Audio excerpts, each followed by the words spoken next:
చదవాలి.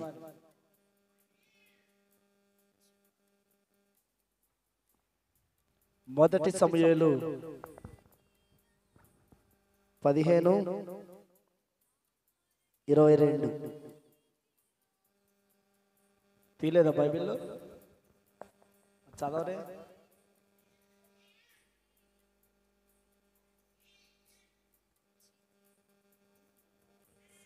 అందుకు సమూయేలు తాను సెలవిచ్చిన గైకొనుట వలన యెహోవా సంతోషించినట్లు ఒకడు దహన బలులను అర్పించుట వలన ఆయన సంతోషించడు. ఇంకా ఆలోచించు. బలులు అర్పించుట కంటే ఆజ్ఞను గైకొనుటయు, పొట్టేళ్ల క్రొవ్వు అర్పించుట కంటే మాట వినుటయు శ్రేష్టము. ప్రైజ్ లార్డ్, హల్లెలూయా. ఈరోజు బలులు అర్పించడం కంటే ఏది శ్రేష్టం అంట? చెప్పాలి. ఏది శ్రేష్టం? మీరు అందరూ మందిరానికి వస్తున్నారు కదా. నేను ఒక ప్రశ్న సూటిగా అడుగుతా, సమాధానం చెప్పండి. మీలో నమ్మకంగా దశభాగాలు తీసేవాళ్ళు ఎంతమంది ఉన్నారు? చేతులు ఎత్తండి. సరే, పరిచర్యకి కానుకలు ఇచ్చేవాళ్ళు ఎంతమంది ఉన్నారు? మీరు అందరు దశభాగాలు తీస్తున్నారు, పరిచర్యకి కానుకలు ఇస్తున్నారు, అన్నీ చేస్తున్నారు. సో మీరు అందరూ యోగ్యులని మీరు అనుకుంటున్నారా? ఎందుకు కాదు? మీరు కానుకలు ఇచ్చిన, దశమ భాగాలు ఇచ్చిన, పరిచర్య కొరకు ప్రయాసపడిన, మాట వినే తత్వం మాత్రం మీలో లేదు. హల్లెలూయా. ఈరోజు సమూయేలు సౌలుతో అంటాడు, నీవు బలులు అర్పించుట కంటే కూడా దేవుని మాట వినట శ్రేష్టం. దహన బలులు ఇచ్చుట కంటే కూడా సేవకుల మాట వినట శ్రేష్టం. సేవకుల మాట వినక, దేవుని మాట వినక, వాక్యాన్ని అంగీకరించక నువ్వు బలులు ఇస్తున్నా, కానుకలు ఇస్తున్నా, దశమ భాగాలు ఇస్తున్నా అని చెప్పి, దేవుడి సన్నిధిలో అన్ని పనులు చేస్తున్నా అని చెప్పి నువ్వు నీతిమంతులు అనుకుంటే సరిపోదు. ఈరోజు నువ్వు దేవుని మాట వినాలి, అది ప్రాముఖ్యమైన సన్నివేశం. నువ్వు ఎన్ని కానుకలు ఇచ్చినా, 1,00,000 రూపాయలు తెచ్చి నువ్వు అక్కడ పెట్టినా సరే, 1,00,000 రూపాయలు తెచ్చి నువ్వు అక్కడ పెట్టినా సరే దేవుడిని ఒప్పుకోడు. ఎప్పుడైతే నువ్వు దేవుని మాట వింటావో అప్పుడు మాత్రమే దేవుడు నిన్ను ఒప్పుకుంటాడు. చాలా మంది మాట అనరు. సేవకుల మాట అంటేనే నిర్లక్ష్యం. హల్లెలూయా. ఏంటంట? నిర్లక్ష్యం. వాళ్ళు చెప్తే మేము వినేదేంటి? వాళ్ళు చెప్తే మేము వినాలా? వాళ్ళు చెప్తే మేము చెయ్యాలా? ఏ సేవకుడైనా నువ్వు నాశనం అయిపోవాలని చెప్తాడా?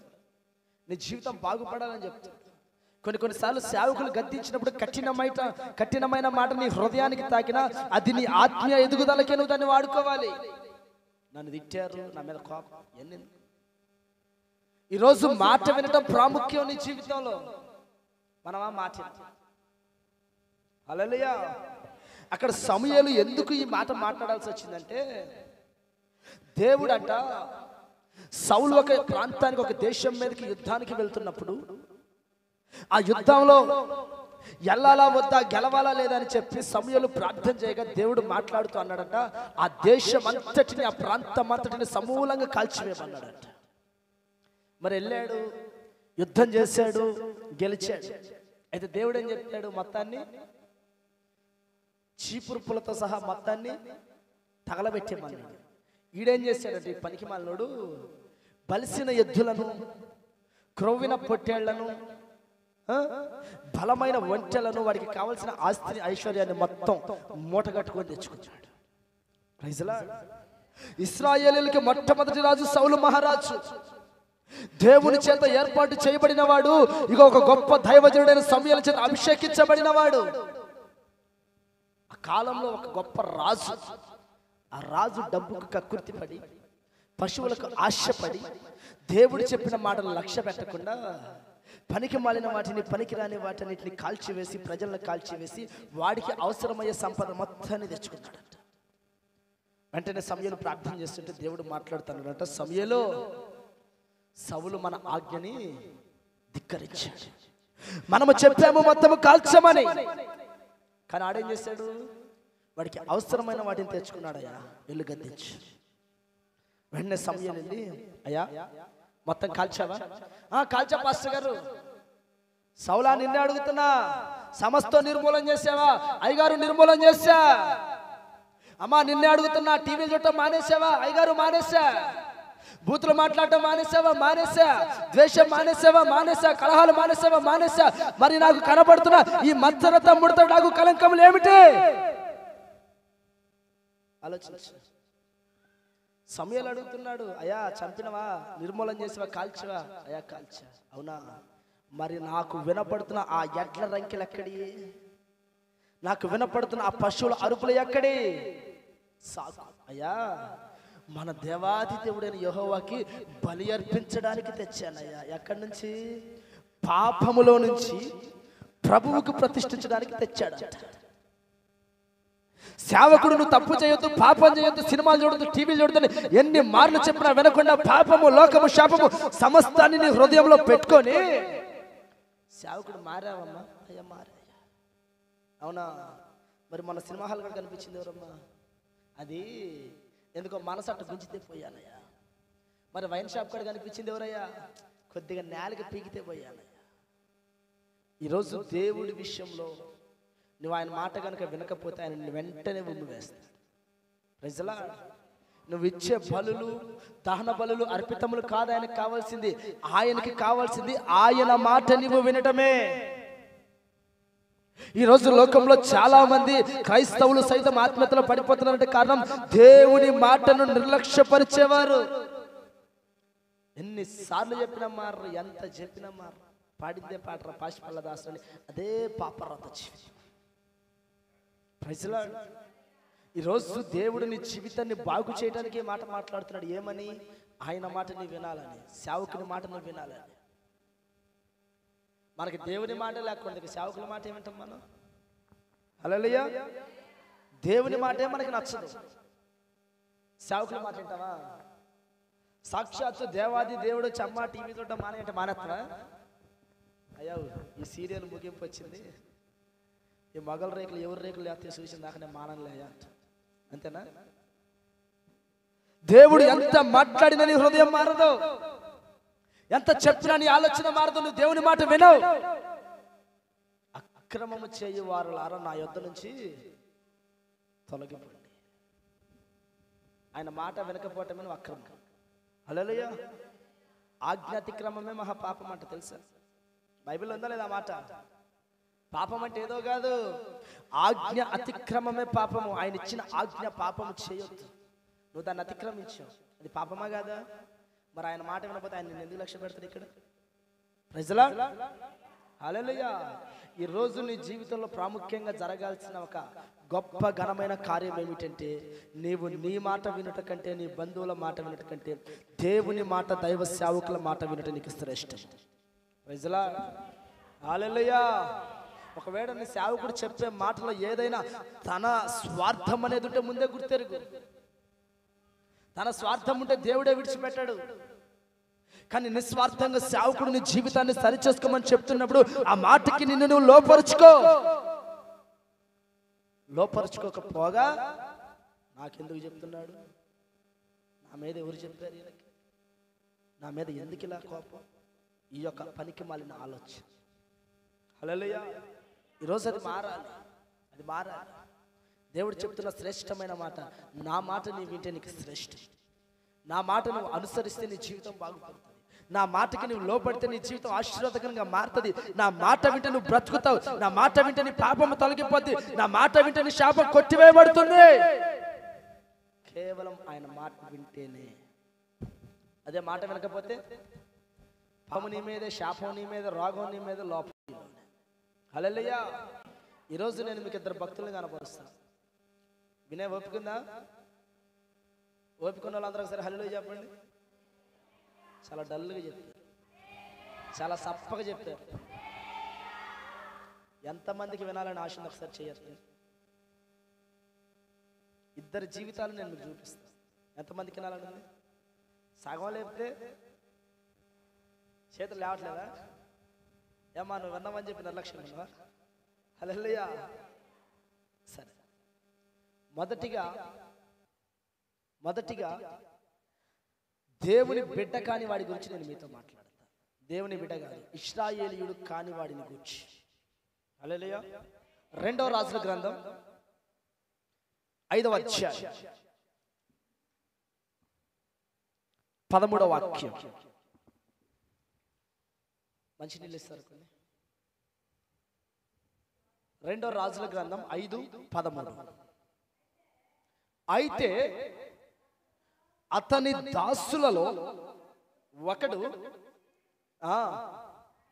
నాయనా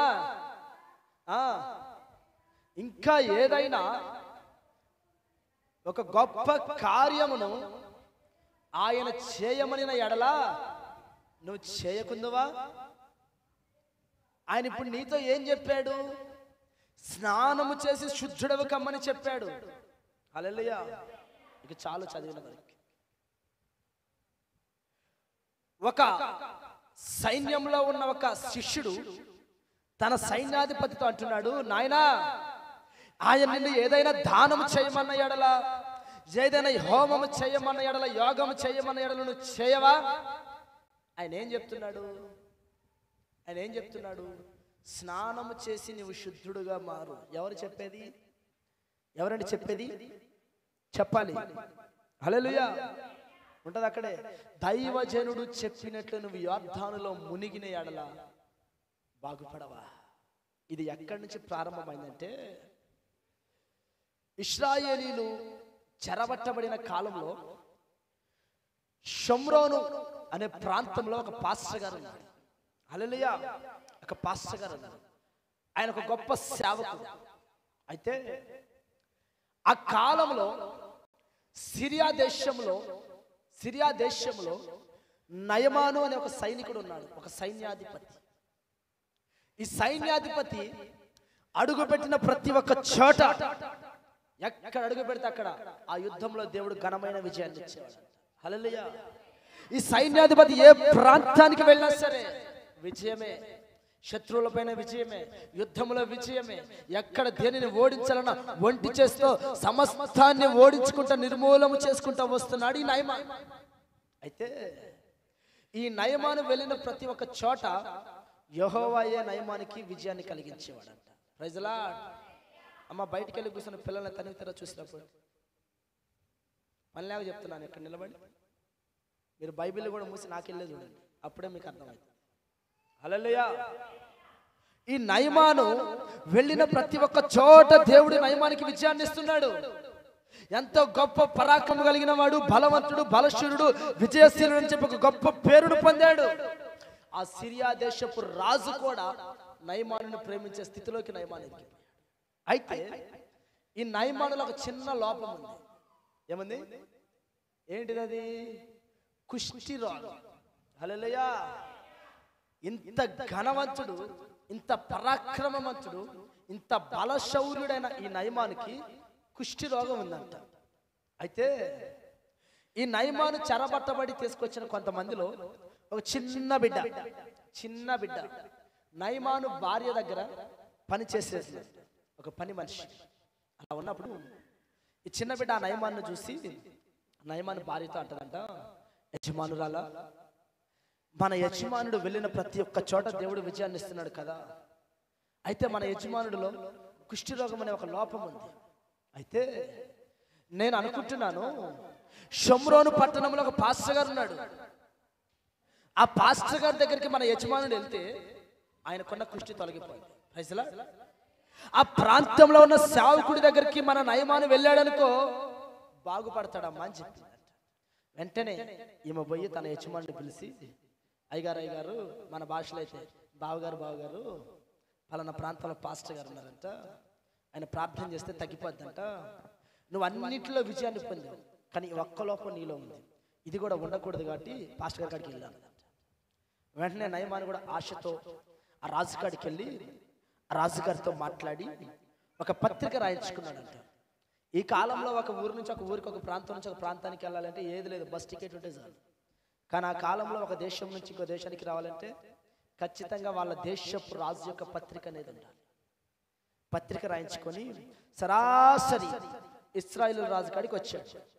ఆ పత్రిక రాజుగారికి ఇస్తే రాజుగారు ఆ పత్రికను చదివి తన సింహాసనము దిగి బట్టలు చింపుకొని ఏడుస్తున్నాడంట. ప్రజలందరూ వచ్చి ఏమైంది రాజుగారు, ఏమైంది రాజుగారు అంటే, ఈ సిరియా దేశపు రాజు ఈ నయమాను నా మీద కుట్ర చేశారు. ఎలాగయ్యా, నేనేమన్నా పసర వైద్యున్నా, ఎంబీబీఎస్ డాక్టర్నా, నాకేమన్నా వైద్యం తెలుసా? నయమానికి ఒక పత్రికనిచ్చి నా కాడికి పంపించాడు. అందులో ఏముంది, నయమానుకున్న కుష్ఠరోగం మీరు తొలగించాలి అని. నేనేం చేయాలి? ఇక ఏడకేం చేయాలి? వాళ్ళు వెళ్ళిన ప్రతి చోట గెలిచారు. వాళ్ళు ఎక్కడ అడుగు పెడితే అక్కడ ప్రతి ఒక్కళ్ళని చూసి పారిపోయారు.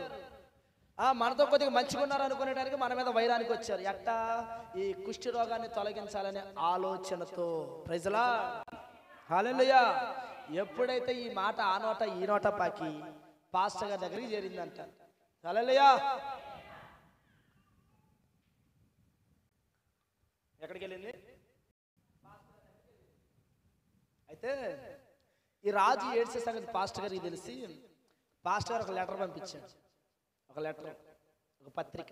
ఆ పత్రికలో ఉంది, ఇదిగో, నీ దేశంలో యెహోవా ఆత్మచేత నింపబడిన దైవజనుడు ఒకడు ఉన్నాడు. ఏ సమస్యకైనా అడు పరిష్కారాన్ని చూపగలడని నీకు తెలియదా? పంపించిన నయమాన్ని నా కాడికి పంపించు. వెంటనే రాజుగా సంతోషంతో నయమాన్ని పంపించాడు. నయమాన్ వచ్చాడు. పాస్టర్ గారు లోపల ఉన్నాడు.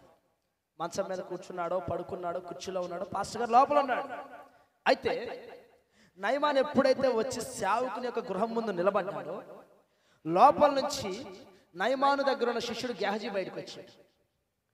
గెహజీ బయటకు వచ్చి అంటాడు, ఇగో నయమాను, మా పాస్టర్ గారు చెప్పారు, మా పాస్టర్ అనే చెప్పాడు, ఇక్కడ కొంచెం ముందుకు వెళ్తే యోర్దాన్ ఉంటుంది. యోర్దాన్ ఒక 10 మైళ్ళు వెళ్తే ఆ యోర్దాన్ కాడికి వెళ్ళి, యోర్దాన్లోకి వెళ్ళి 7 సార్లు మునుగు. నువ్వు ఎన్నిసార్లు? 7 సార్లు మునుగు, నీ ప్రాబ్లం బాధ. మా పాస్టర్ అనే చెప్పాడు. ఇక నయమానికి మండిందంట. అరికాల నుంచి నడినెత్తి దాకా మండిందంట. ఎందుకని? బాగా ఆలోచించండి. మీరు రూమ్ ముందుకు వస్తారు, నేను రూమ్లో ఉంటాను. మీరు వచ్చినామంటే అన్నయ్య మాకు ప్రార్థన చేయాలి అని చెప్పి ఏదో సమస్యతో జ్వరంతోనే వస్తారు. నేను పాస్టర్ను బయటికి పంపించి మందిరంలోకి వెళ్ళి మోకాళ్ళు వేసుకొని ప్రార్థన చేసి వెళ్ళిపోమని తగ్గిపోద్ది అంట. మీకు ఏమనిపిస్తుంది? పాస్టర్ గారికి ఎంత పొగరో, ఎంత గర్వమో, ఎంత బలుపో మీ భాష అంతేనా? ఎంత పొగరు లేకపోతే కనీసం ఇంటి ముందుకెళ్తే మాట్లాడే పని లేదా అయ్యగారు? అట్ ద సేమ్ నయమాన్ కూడా ఇలాగే అంటాడు, ఎరా మా దేశం నుంచి దేశానికి ఎందుకు వచ్చాను నేను? మీ పాస్టర్ గారు వచ్చి తల మీద చేయబెట్టి ప్రార్థన చేస్తాడేమో, నాకు రోగం ఉన్న చోట తన చెయ్యి అల్లాడించి ఒకవేళ ప్రార్థన చేస్తాడేమో నేను వచ్చా. ఆయన లోపల కూర్చొని నిన్ను పంపించాడు. అసలు ఎవడు నువ్వు? పాస్టర్ కాదు, ఒక శిష్యుడు నువ్వు. ఆయన కింద ట్రైనింగ్ అయ్యేవాడివి. నువ్వు వచ్చి నాకు సలహా ఇస్తే నేను పోయి మునగాల. ఆయనకేంది అంత కావరా, అంత గర్వం ఏంది? అయినా అసలు ఎక్కడ మునగమాటాడు? యోర్దాన్, ఆ మురికి నీటిలో నేను మునగాల. మా దేశంలో నదులు లేవా? మా దేశంలో సముద్రాలు లేవా? మా దేశంలో పిల్లకాళ్ళతో సమానం కాదు నీ యోర్దాను. ఆ బురద గుంటలో మీ పాస్టర్ నన్ను మునగమని చెప్పటం, అది నువ్వు వచ్చి నాకు చెప్పటం, నేను ఆ మాట వినాలి. చాలే భలే ఉన్నారా మీరు, మీ పాస్టర్ చెప్పి వెనక తిరిగి పోతనే ఉన్నట్టు పంచపైకి కట్టుకోండి. ఈ లోపల నయమాను దగ్గర ఉన్న కొంతమందిలో ఒక తలపడిన వృద్ధుడు, అయ్యగారు లాంటి వాడు, ఒక ఆయన అన్నాడంట, అయ్యా నయమాను, సేవకుడు బయటికి వచ్చి నయమాను, ఏయ్ నయమాను, నీ రోగం పోవాలంటే ఒక 2 లక్షలు నాకు కానుక పెట్టాడు. పెట్టవా? పెడతావుగా? ప్రాణం మీదకు ఎవడైనా పెడతారుగా. మిమ్మల్ని అంట మీరు పెట్టరా? మీ ప్రాణం పోయే స్థితిలో పెడతారు, ఎవడైనా పెడతారు. ఒక దగ్గర అంతే డిమాండ్ అంట. ఒక ఆమె చావు బతుకులు ఉన్న బిడ్డను తీసుకొని పోతే 50,000 ఇస్తే బాగు చేస్తానట. ఆ తల్లి పుస్తల తాడు అమ్ముకొని 50,000 తెచ్చాడు. పెడితే పిల్లగాడికి రోగం బాగు కాకపోగా ఇంకా క్షీణించిపోయాడంట. చాలా మంది ఉన్నారు ఇలా. హల్లెలూయా. అయితే ఈ పెద్ద మనిషి వచ్చి అంటాడు, ఆయన ఏదన్నా చేయమంటే చేయవా? ఏదైనా ఘనమైన కార్యం చేయమంటే చేయవా? ఏదన్నా దానాలు చేయమంటే చేయవా? హల్లెలూయా. మనోళ్ళు ఈ మధ్యకాలంలో మోక్షాలు రావాలని బోదానాలు, గోదానాలు, కన్యాదానాలు, వస్త్రదానాలు, ఆ దానాలు, అన్ని దానాలు చేస్తున్నారు. ఉన్న పాపం మాత్రం బాట్ల లేని పాపం వచ్చి మీద పడుతుంది. అవునా కదా? పనికి మళ్ళీ పళ్ళు అన్నీ చేస్తారు, అన్నదానం చేస్తే పాపం పోద్దంట. 10 మంది నోరు కొడతారు, ఒక 10 మందికి అన్నం పెడితే ఈ పాపం పోద్దంట. చాలా మంది సిచ్యువేషన్ ఇలాగే ఉంది. హల్లెలూయా. ఎట్ ద సేమ్ నయమాను ఆ స్థితిలో ఉంటే ఈ పెద్ద మనిషి అంటాడంట, పాస్టర్ గారు అలా చేయమంటే నువ్వు చేయవా? చేస్తాను. అసలు నువ్వు పాస్టర్ గారికి ఏం తెచ్చి వీడికి? 20 లక్షల రూపాయల బంగారం, 100 మనుగుల 1000 మనుగులు ఉంటాయి చూడండి అక్కడ.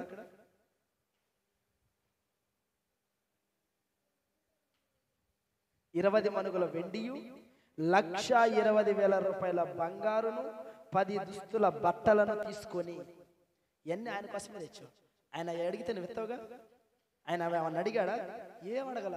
పొయ్యి యోర్దాన్లో 7 సార్లు మునగమన్నాడు. అంతకంటే గొప్ప కార్యమేంద్ర? స్నానం చేయమన్నాడు, అంతేగా. ఒకసారి పోయి మునుగు. సర్లే, పెద్ద ఆయన చెప్పిండు, ఏదో ఒకటి చెప్పిండుగా. మరి చిన్నోడినో పెద్దోడినో ఆ పాస్టర్ గారు శిష్యుడిని పంపించి చెప్పిండు. ఈ పెద్ద ఆయన కూడా కొద్దిగా అనుభవంతో చెప్పాడు, అన్నీ తెలిసినోడు. పోయి మునుగుదామని సైన్యం మొత్తాన్ని పంపించేశాడు. పంపించి బట్టలు ఇప్పి యోర్దాన్లోకి వెళ్ళాడు. ఒకసారి మునిగాడు. ఏది అమ్మ ఈ మురికి నీటిలో మునగడం ఏం లేదు. రెండోసారి మునిగాడు. బా నీళ్లు కంపు కొడుతున్నాయి. ఏంది కంపు? పీతి కంపు వస్తున్నాయి నీళ్ళు. ఏడ మునగాల్సింది కరమైంది నాకని. మూడోసారి మునిగాడు. ఈ పనికి మళ్ళీ పాస్ట్కి ఏం పని లేదనుకుంటాను. నాలుగోసారి మునిగాడు. నా పక్కన నీ పెద్దోడికి ఏం పని లేదని. ఐదోసారి మునిగాడు. ఈ శిష్యుడిని మడికి ఈరోజు పోయేటప్పుడు నేను సంపి మరీ పోతాను అనుకుంటాను. ఆరోసారి మునిగాడు. ఏందయ్యా నా పైన కనికరించు. ఏడోసారి మునిగాడు. అయ్యా నీ మహిమ చూపించమని పగిలిన హృదయంతో ఎప్పుడైతే మునిగాడో ఆకాశం నుంచి తన దక్షిణ హస్తాన్ని చాపి నయమాను పైన ఉన్న కుష్టి రోగాన్ని, సర్వశక్తి కలిగిన నా ప్రభు తన నామం పేరిట సమస్తాన్ని యేసు నామములో తొలగించి వేశాడు. గట్టిగా చప్పట్లు కొట్టి దేవుని కనపడతాం. గట్టిగా దేవునికి మహిమ కలుగునుగాక. హల్లెలూయా, హల్లెలూయా. 7వ మారు ఎప్పుడైతే నయమాను హృదయాన్ని చిప్పుకొని మునిగాడో సర్వశక్తి కలిగిన దేవుని యొక్క ఆత్మ నయమాను దేహమును పసిపిల్ల దేహము వలె పరిపూర్ణంగా మార్చగలిగింది. ఈ మాట ఎవరు చెప్తే చేశాడు నయమాను?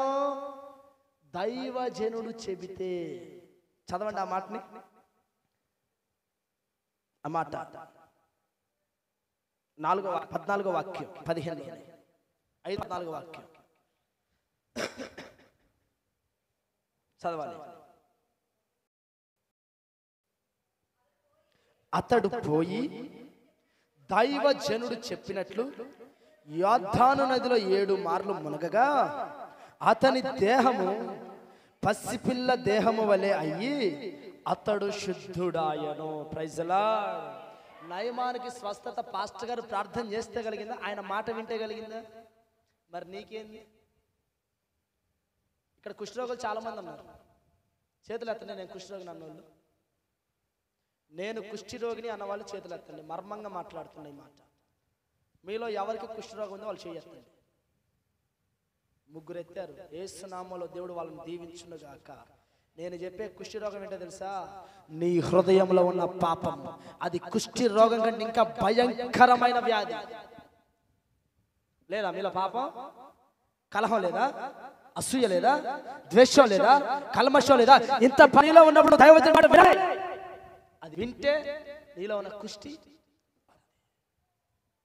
నయమాను శుద్ధుడయ్యాడా అంటే ఆయన తెచ్చుకున్న వెండిని బట్టి, ఆ 1,00,000 రూపాయల బంగారాన్ని బట్టి, ఆ బట్టలను బట్టి కాదు. నయమాను శుద్ధుడయ్యాడంటే కేవలం దైవజనుడు చెప్పిన మాట మాత్రము వినియే. ఈరోజు నువ్వు ఎలా ఉన్నావు? పాస్టర్ గారు ఒక మాట చెప్తే ఇక్కడ ఊపుతో బాగానే గొర్రె ఊపినట్టు తలకాయ, ఇక్కడ గొర్రె ఊపినట్టు ఊపుతావు. ఇంటికి పోయాక ఆయన నాకు ఎందుకు చెప్పాడు అని చెప్తే నేను వినాలా? నా వయసు అంత లేదు. ఆయన నిజంగా నేను చెప్తున్నాను, ఇక్కడ నా వయసు 29 సంవత్సరాలు. నాకంటే అనుభవ జ్ఞానులు దేవుళ్ళలో ఇంతకంటే ఎక్కువ సీనియారిటీ కలిగిన వాళ్ళు ఉన్నారు. కానీ మీరు ఇంకా అలాగే ఉన్నారు. నేను ఎలా ఉన్నా ఎందుకు? దైవజనుడు చెప్పిన మాట వినండి ఫస్ట్. మా పాస్టర్ గారు చేస్తే నేను ఎలా? మరి అత్త పాస్టర్ గారు వద్దురాది నీకు శర్రా అన్నాడు. అన్నా నా కళ్ళతో చూడన్నా ఒళ్ళు పగిలిపోయిన తర్వాత అన్న నా కళ్ళతో చూడన్న, అందాన్ని చూడన్న, అసలు ఎంత అందంగా ఉందో అమ్మాయి. వద్దురా అది పాపం అనవు, నువ్వు భలే చెబుతున్నావు. మా అమ్మ కూడా అంత వద్దు నాయన నీకు ఎందుకు రండి, నా కళ్ళతో చూడమ్మా. అరే అది కొండ ఉన్నట్టుందిరా, నా కళ్ళతో చూడు. కళ్ళు బయర్లుగా వాళ్ళు పెట్టే టార్చర్కి ఇప్పుడు తిరుగుతుంటే నిజంగా బయర్లు గమ్ముతున్నాయి. ఏ సినిమాలో దరిద్రమంతా వదిలిపోయింది. హల్లెలూయా. నవంబర్ 1వ తారీఖు నాకు పట్టిన శని వదిలిపోయింది, పూర్తిగా వదిలిపోయింది శని అంతా. నా కళ్ళతో చూడమా అన్న. దైవజనుడు దండం పెట్టి చెప్పాడు, వద్దురా తమ్ముడు, దేవుడి ప్రణాళిక నీ పక్షాన్ని ఉంది, వద్దు నానా. నువ్వు పరిచర్య మంచిగా చేస్తావు, పాటలు మంచిగా పాడతావు, వాయిద్యాలు మంచిగా వేస్తావు, నువ్వు బాగా ప్రయాసపడతావు, వద్దు ఆ అమ్మాయి చోళ్ళు నీకు వద్దు అన్నాడు. ఎలా నా కళ్ళతో చూడన్నా. అప్పట్లో ఎవరు వచ్చేది హీరోయిన్, ఆ పేరేదో ఉండేది. కాదు కాదు కాదు ఈ మధ్యకాలంలో ఏదో ఒక సినిమా వచ్చింది, అందులో తెల్ల బట్టలు వేసుకొని పాట కూడా పాడతారు, ప్రభాస్ సినిమా. దీపాలి ఆమె పేరు ఏం పేరమ్మా? అలా ఉండేది. చూడమ్మా నా కళ్ళతో చూడు ఎంత అందంగా ఉంది అసలు. ఏమైపోయింది ఇప్పుడు? దైవజనుల మాట ఎలా, కుటుంబం మాట ఎలా, సర్వం సంకనాకిపోయింది.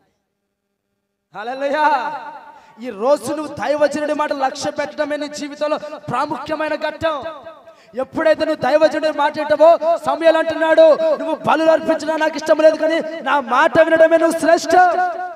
అప్పుడు బాగుపడతావు. నయమాన్ ఎందుకు బాగుపడ్డాడు? పాస్టర్ గారి మాట విన్నందుకు. విన్నాడా లేదా? రాగం పోయిందా లేదా? అట్ ద సేమ్ ఇదే సబ్జెక్టు వేరొక విషయంలో చెప్తాను, వినండి. Second point. ఫస్ట్ పాయింట్ ఇది, నయమాను శుద్ధుడయ్యాడు దైవజనుడి మాట విని. రెండవది తీయండి, 2వ దినవృత్తాంతముల గ్రంథం, 2వ దినవృత్తాంతములు 26వ అధ్యాయం 16 నుంచి 21 దాకా. ఎవరు చదవద్దు, నేను చెప్తాను, జాగ్రత్తగా ఆలోచించండి. ఇప్పుడు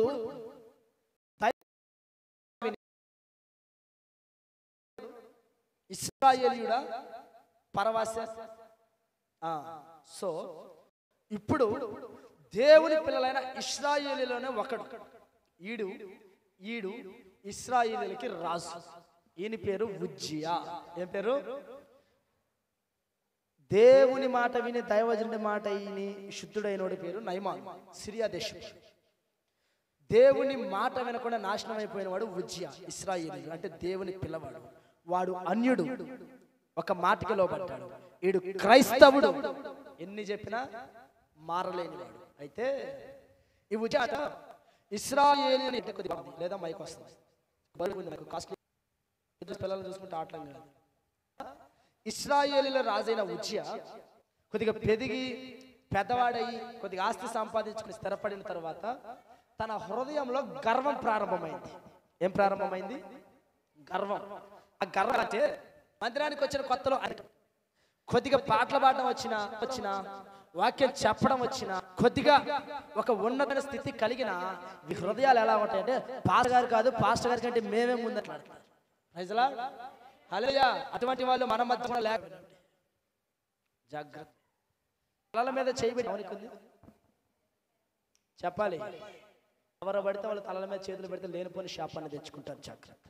ఆ మధ్యకాలంలో ఎవరు ఆ తల్లి సంకల్పం చేసేదంట, గద్దె పని కాదు, స్వార్థ చేయటం నీ పని అంతవరకు. ప్రార్థన చేస్తే లేనిపోని శాపం. హల్లెలూయా. మేమే గొప్ప అలా ఉండదు ఫ్రెండ్స్. అయితే ఈ ఉజ్జియా ధూపం వేయడానికి స్థలంలో, పరిశుద్ధ స్థలంలోకి ఒక విశ్వాసి సంఘంలో పాటలు నేర్చుకొని ఆరాధన నేర్చుకొని అన్ని చేసిన తర్వాత పాస్టర్ గారు ఉన్నా కూడా పాస్టర్ గారిని గల్లబట్టి గుంజి ఈ పైకి ఎక్కింది వాక్యం చెప్పడానికి. ఏం చెప్తాడు ఇక? ఏం చెప్తాడు? లోక సంబంధమైన ముచ్చట్లు తప్ప వచ్చేడికి అసలు బైబిల్లో ఉన్నట్లు తెలుసు. నన్ను అక్కడ అన్నాడు, అన్నా రేపు 6 నేను వస్తాను. 66 ఇప్పుడు నువ్వే చెప్తుంది వాక్యం. 66 కాదు, 6 కూడా. హల్లెలూయా. అయితే ఆ దేశపు రాసే, ఆ దేశం రాసించేవాడే హృదయంలో కొద్దిగా మాట్లాడితే పాస్టర్ గారే అక్కడికి పోయి దూపం ఎందుకు వేయకూడదు, నేను వెళ్తా అని చెప్పేసి సింహాసనాన్ని దిగి శుద్ధ స్థలంలోకి వచ్చి ఆవరణకు వచ్చి పరిశుద్ధ వానికి నువ్వు నాయకుడు అయితే నీ అక్కడే ఉంటావు. ఆవరణంలోకి వచ్చి నీకు స్తోత్రం. పరిశుద్ధ స్థలం ప్రార్థన చేసుకుని అతి పరిశుద్ధ స్థలాన్ని నాయకుడి అంటే సరిపోయిందా? వచ్చాడు, వచ్చి ధూపార్తిని చెప్పుకున్నాడు. చేత పట్టుకోం వేయడానికి వెళ్ళే సాకి ప్రధాన యాజకుడు అంటే పెద్ద పాస్టర్ అజర్యా ఆయన వచ్చాట, గారు మీరు చేసేది తప్పు, మనమంతా దేవుని మీద, కానీ ఇక్కడ చెప్పటం ప్రార్థనమైన మనం చేయటమైన హస్త నిక్షేపణ అభిషేక సేవకుల యొక్క ఇది కాదు. నువ్వు ఆఫ్టర్ అంతే, ఆఫ్టర్ నువ్వు అభిషేకించబడితే చేయాలనే ఉద్దేశం నేను అభిషేకించబడి ఆశవయ్యండి ఒక వయ్యండి నువ్వు చేస్తానంటే అంటే ఆ పాస్టర్ గారు ఇంకొక 80 మంది వచ్చారు. మంది పాస్టర్ అందరికి 80 ఈ పెద్ద పాస్టర్ 81 దించి ఉజ్జయ నువ్వు చేసిన కాదు నాయన నేను పోని శాపాన్ని తిరగటి అనకుండా మీరు చెప్పే అవసరం మీరు చేస్తా, అది నా అధికారం అని చెప్పేసి దుబ్బత పట్టుకొని సాధారణ గద్దించి ఎట్టబడితే అట్ట మన కిందకి నెట్టేసి పరిశుద్ధకి దువార్తిని వేయడానికి వెళ్తున్నాడు. పాస్టర్ గారు పగిన హృదయంతో అలాగిస్తూ ఉండగా ఇది తెలియక మీద కుష్ఠరోగి అక్కడ వాస్తవానికి ఆరోగ్యవంతుడు బలమైన వాడు పరాక్రమముగా ఏ లోపము ఏ రోగం జలుబు జ్వరం ఇటు బలహీనతలు కూడా వాడు ఎప్పుడైతే దుమ్ము చేత నొసట కుష్టి రోగం పుట్టి అనుకున్నట అబ్బా అయిందా ఇప్పుడు చెప్పిన పరిశుద్ధ స్థలం మీదకి రావద్దా రామాఖండ్ రాయి ఎడకండి వింటారా? వద్దురా నువ్వు రాజు అయితే కారో నీదే ఇక్కడ ప్రభు ఆయన ప్రతినిధి నేను, నా అధికారం ఉంది ఇక్కడ నేను దూరేయాలి చెప్తే నా మాట వినకుండా వచ్చి ఇప్పుడు చూడు ఏమొచ్చింది మీద ఉన్నాడట ఏంది ఇది అంటే కుష్ఠరోగం. అదే కుష్ఠరోగం ఉందా? మరి ఎందుకు కుష్ఠరోగం చెప్పాలి. 81 మంది ఎమ్మటే నొసట కుష్ఠరోగం పుట్టిందా? ప్రజలందరూ వీడి కుష్ఠరోగం ఉంది గెంటేయాలి. ఏ ప్రజలకారం ఏ ప్రజల అంట చూసుకుని అయితే విర్రవిగ అదే ప్రజలు వాడికి గెంటేయాలని ఆలోచిస్తున్నారు. ఈడు కూడా పడుతున్నాడు వెళ్ళిపోయి వెంటనే ప్రజలు సేవకులు యాజకులు అందరూ కలిసి ఉజ్జయిని బయట సింహాసనం మీద ఉన్నాడు పని వాడు చేసు కుక్క పెత్తనం ఎప్పుడు చెబుతుంటారు యజమాని కాడ ఉంది గాడి ఉంది దొంగ వచ్చినప్పుడు కుక్క అరితే వేసి జాగ్రత్త గాడి దొరికితే హల్లెలూయా కరిసింది వచ్చాడు జాగరాడు దొంగ వెళ్ళిపోయాడు. చికెన్ మొక్క పెడితే ఆ మొక్క పడి ఇక్కడంట ఇగో నీకు చికెన్ పెడ పచ్చిగడ్డి పెడుతుంది నాకు వద్దు వాడు మంచిగా చూడాలంటే ఈసారి దొంగని ఇస్తా అన్నదంట. కుక్క వద్దే ఈ పన్ను చేసుకోవే నా మాట సప్పుడు చేసుకుని కూర్చుంటే ఉంది ఈ గాడి మనకి మళ్ళీ గాడి మళ్ళీ భయపడుకుంటే మొత్తం దోస్తాడు మళ్ళీ పట్టిందా అట్ట మొదటిగా నిద్రపోనీ కుక్క వాడు కదా ఐడేషన్ అంతేనా? కుక్క మరిగితే అదొక క్లారీ దొంగ వచ్చాడు క్లారిఫై అయింది కానీ గాడిద మొత్తుకుంటే గాడిదకి పాటలా మళ్ళీ మూడోసారి మొత్తుకుంటే అని బారు కట్టె తీసుకొని వచ్చి కాటు ఇరిగిపోయినట్ట నడుగులు వస్తా నడులు ఇరిగిపోయి కుక్క చిన్నగా వచ్చి మంచిగా అయిందా? చెప్పానా నేను అరిగ్రత నువ్వు వరిస్తే అసహ్యం చెప్తాని నేను అరిస్తే వాళ్ళు లేసి వచ్చిన పట్టుకునేవాడు నువ్వు వరిసినావు నీకు తన్నులు పడ్డాయి వాడు ఆస్తి పోయింది. ఇప్పుడు చెప్పు ఒక పెత్తనం గాడిద పెత్తనం గాడిద చావుకుడిదే ఎప్పుడైతే నొసటన కుష్ఠరోగం పుట్టింది బయటికి వెళ్ళ కొడితే సింహాసనం మీద నుంచి కిందకు వచ్చాడు, కింద నుంచి ఊరవతలకి వెళ్ళిపోయాడు. అధికార దాహంతో ఎవడైనా ధూపము వేయడానికి పరిశ్రమలో ప్రవేశిస్తే ఇదే జరుగుతుంది. హల్లెలూయా హల్లెలూయా. దీన్ని బట్టి మీకు అర్థమైంది ఏంది? మాట విన్న నయమాను శుద్ధుడయ్యాడు, మాట విన్న ఉజ్జియా బయటికి వెలివేయబడ్డాడు. నయమాను రోగంతో వచ్చి మాట విన్నాడు, రోగం పోయి. ఉజ్జియా మంచిగా వచ్చి మాటను నిర్లక్ష్యపరిచి రోగాన్ని తెచ్చుకున్నాడు. ఆడికుంది కుష్టి అయ్యింది కుష్టి. అర్థమవుతుందా? అర్థమవుతుందా? నీళ్ళు మాట కుష్టి బాధ్య మాట వెళ్ళలేదనుకో కుష్టి నీలోనే గూడట్టుకొని ఆ పాపను పాతాళానికి నెట్టి. ఆలోచించుకో, సింహాసనం మీద ఉన్న రాజు 10 seconds లో ఊరి బయటకు పోయాడు. రాళ్లతో ఎలా కొట్టారండి? అది కుష్టి రోగం బాబు అంటు రోగం లేదు మాక. సరే ఆలోచించండి, సడన్ గా ఇక్కడ ఉన్న నేను పోయి అన్నిలో కలిసిపోతే ఎలా ఉంటుంది? ఎంత జారిపోయినట్టు. మరి సింహాసనం రాజు అకస్మాత్తుగా పోయి కుజోగుల కొంపలో పడితే ఎంత నీచం, ఎంత నీచం చెప్పండి. అలాగే మాట వినకపోతే నీ నా పరిస్థితి కూడా అదే సిచ్యువేషన్. హల్లెలూయా. సమయం మాట వినాల దేవుట. దేవుని మాట అంటే నీకు లక్ష్యం, ఆయన మాట నీకు ఎందుకు మారుతుంది? ఆశయాన్ని అలా నేను మారాలి. ఎంతమందికి ఉన్నారు సార్ చేతులు ఎత్తండి. నేను పరిపూర్ణంగా మారాలి అడుగుతున్నాను. జాగ్రత్త నుంచి నేను రెండు చేతులు ఎత్తుంది మా ఫాదర్. అలా చూసారా, నేను మారాలి అని చేతులు ఎత్తమన్నాగా ఎంత చెప్పానా? ఎంత అంటే చెంచిన మనసు, మారాలని ఆలోచన ఎత్తిన. సార్ మీరు అలా ఎత్తి చెప్పంటారు. ఒకరోజు దగ్గర ఒక పాస్టర్ గారితో మాట అన్నా, అమ్మా నువ్వు చెట్టు కాదు, పద్ధతి కాదు, ఇది మార్చే నీకు తెలుసు ఎవరి గురించి తెలుసు. నీకు నిజంగా దేవుడి గురించి తెలిసి ప్రేమ ఉంటే చేతులు ఎత్తి ఎంతసేపు ఉంటావా? ఎత్తిన 3 గంటలు ఉన్నాయి. అట్ ద సేమ్ అదే టాస్క్. సరే నువ్వు ఎత్తాను 10 నిమిషాలు ఒక్క బార్లో పడదా మూతి బయట. ఇంతే ఉంటారు కొంతమంది. చేతినప్పుడు వైరాగ్యం ఎలా ఉండాలి? నేను సహవాసం గురించి ఎందుకంటే, ఒక రోజు ఇశ్రాయేలు యుద్ధం జరుగుతున్నప్పుడు మోషే చెత్తినప్పుడు ఇశ్రాయేలు గెలిచారు, మోషే చేతులు దించినప్పుడు ఇశ్రాయేలు ఓడిపోయారు. ఆ పరిస్థితులలో అహరోను ఇంకొకడు ఇద్దరు కలిసి మోషే చేతులు దించకుండా చేతుల కింద వీరు ఆనుకొని ఆయన సపోర్ట్ గా ఉన్నారు. సహవాసం కూడా ఉండాలంటే నువ్వు చేతులెత్తి వైరాగ్యంతో ప్రార్థన చేస్తున్నప్పుడు నువ్వు ఉండాలంటే నీ తోటి విశ్వాసం అవసరం. ఆత్మీయతలను పడగొని సహవాసం ఉండాలి. ఇది నువ్వు మాట వినకట్లేదు, కారణం ఏంటో తెలుసా? నిర్లయం. హలో, నువ్వు దీవించట్లేదంటే నువ్వు ముందు మాట్లాడట్లేదు, నువ్వు ఆశీర్వదించబడట్లేదంటే నువ్వు మాట్లాడలేదు. ఎప్పుడైతే మాట వింటావో, ఎప్పుడైతే మాటకు లోబడతావో అప్పుడు మార్పించబడతావు, ఆశీర్వదపడతావు, సర్వ సమృద్ధి చేత నువ్వు నింపబడతావు. ఈరోజు జీవితంలో దీవెన ఆశీర్వాదం అంటే ముఖ్యమైన కారణం దేవుని మాట వినట్లేదు, సేవకుని మాట వినట్లేదు, వాక్యం అసలే అంగీకరించాలి. మాట వినడం అంటే ఏంటి? వాక్యాన్ని లోబడటం, తప్పు చేయొద్దు, పాపం చేయొద్దు, పొరుగు వారిని ద్వేషించు. యేసు ప్రభు ఉన్న 10 ఆజ్ఞలను కుదించి 2 ఆజ్ఞలు చేశాడు. 1, నిన్ను వలె నీ పొరుగు వారిని ప్రేమించు. నీ దేవునికి ఎంత ప్రీతి ఉంటుందో నీ పొరుగు వాడిని కూడా అలా ప్రేమించు. 2, నీ దేవునిపై వేరొకరిని నువ్వు సేవించు. కానీ నువ్వేం చేస్తావు? నేను నిర్భయంగా ఒక మాట్లాడుతాను, నాకు సమాధానం. ఈరోజు బల్ల అనే వాళ్ళలో ఈ 4 చేసిన వాళ్ళు ఎంతమంది చేయండి, చేసిన వాళ్ళు ఎంతమంది చాలే. మోకాళ్ళు వేసి పడిన దాకా నేను లేవను.